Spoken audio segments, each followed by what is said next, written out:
Magluluto naman tayo ng pang-agahan na may sabaw.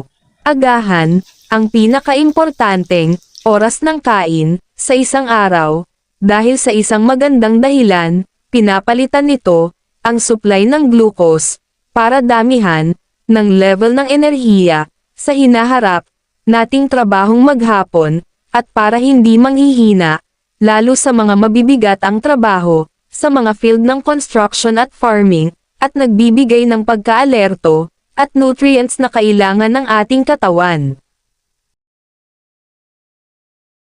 Pakuluan ko muna saglit para maluto ang manok, pagkatapos isunod ko ng ilagay ang patola. Magprito din ako ng hotdog para kay Giovanna.